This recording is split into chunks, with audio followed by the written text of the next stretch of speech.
ẹ̀yin tí ẹ bá ní ìdojúkọ ara gbígbọ̀n tí ẹ kàn rí pé ara ń gbọ̀n ṣẹ́rí tẹlòmíì ọwọ́ lásán ló máa gbọ̀n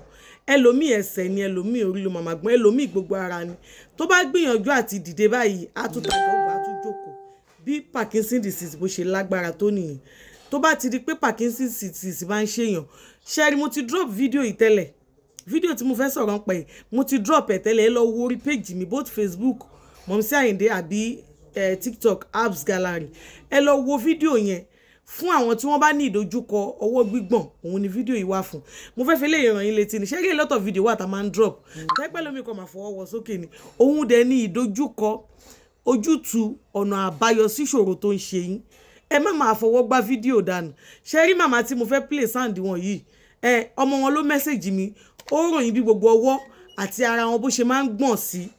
so ó wá sọ pé òun ò lè ṣe o pé ṣùgbọ́n èyí tí mo ti ṣe sílẹ̀ òun lòun fẹ́ mo ní kó lọ wo fídíò yẹn pé kó ṣe ó ní kí n jọ pé ìta ti ṣe sílẹ̀ fún títà lòun fẹ́ rà abábá wọn package la bá sẹ̀ǹdẹ̀ sí wọn ṣẹ́rí 1 out of 50 or 100 people òun ni sáà tó fẹ́ play because mo ráyà tí máa mú review wá but tẹ́lẹ̀ ó kàn wù mí kí lè fi ṣèrántí fẹ́yìn tẹ́ bá ti rí fídíò yẹn kẹ́ ẹ lọ ṣe fídíò yẹn máa rí pé mo dárúkọ kí tó máa sọ̀rọ̀ mi lọ jẹ́ kí n sọ̀rọ̀ ìbánisọ̀rọ̀ mi yálà bí wọ́n bá ní ìṣòro kan àbí àìsàn kan tó jẹ́ ìdojúkọ fún yín ẹ pè mí sórí ẹ̀rọ ìbánisọ̀rọ̀ mi 08027457099 so tẹ bá ti search Parkinson ẹ máa rí fídíò mi even kan tẹ bá search lórí TikTok gan tẹ bá sọ pé oògùn Parkinson disease fídíò mi máa wà lára fídíò tí TikTok máa gbé wá fún yín so kí ẹ wò màmá yẹn gbà tán lo oògùn yẹn àdúrà tán ṣe fún mi láàárọ̀ yìí in fact èmi gan wà sọ pé màá dárúkọ àwọn rẹ́sípì yẹn o màá dárúkọ díẹ̀ nínú ẹ̀ bí báyìí because fídíò yìí mi fẹ́ kó gùn rárá ẹ máa gbọ́ o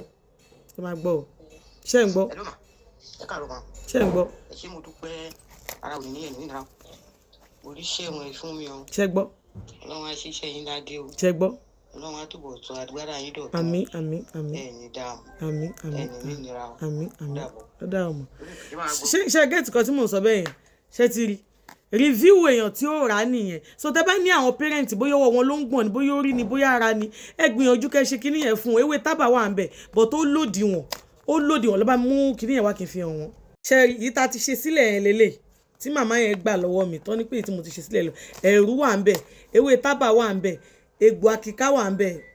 ewé àbámọ̀dá cayenne pepper ìmí èṣù àti ewé ẹ̀yìn olóbe àlùbọ́sà eléwé ingredient ẹ pọ̀ o bọ̀tẹ́ bá lè ṣe bí mo ṣe sọ wàláì súnmọ́bí láì làṣìláwẹ̀ ogun wọn ń gbọ̀n lẹ́sẹ̀ wọ́n fẹ́ ṣubú apá ń gbọ̀n ó dópin nínú ayé wọn lẹ́ẹ̀kan sí ẹ̀rọ ìbánisọ̀rọ̀ mi 08027457099.